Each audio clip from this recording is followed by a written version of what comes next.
We Catholics love biblical stories. We're not very good about memorizing scriptures, and we're going to locate it. We say, oh yeah, I remember that story. Today we have a very tender story.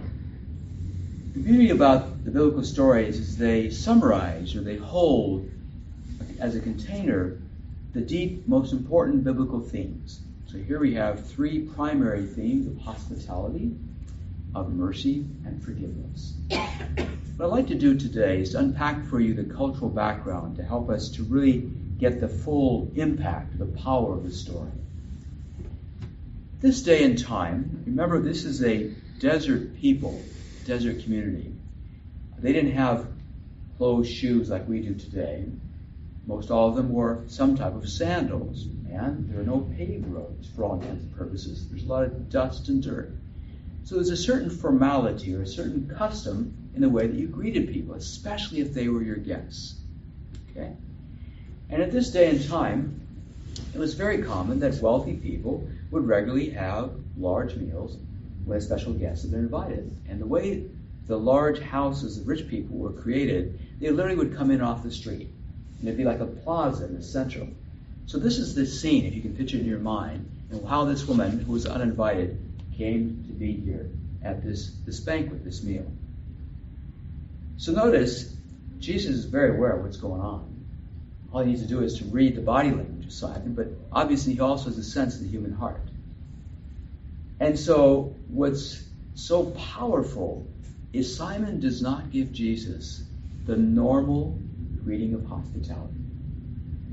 He doesn't give him the 2 kisses on the cheek, doesn't have his servant or himself to wash his feet, doesn't give him the special aromatic anointing of oil on his head, doesn't do any of that. He treats him like an outsider.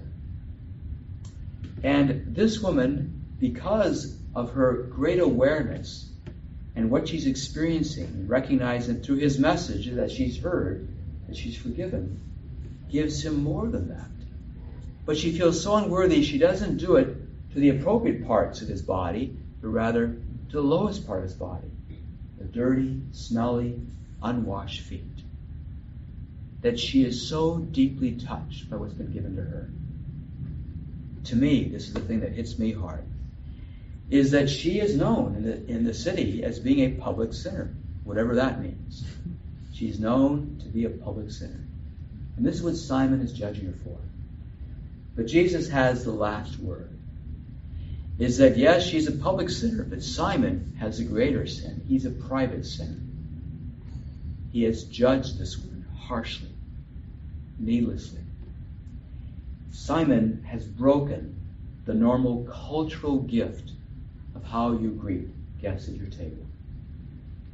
His hardness of heart has prevented him from even showing kindness, let alone love and compassion. So Jesus uses this wonderful gift. And it's interesting, the church has remembered his name, but not her name.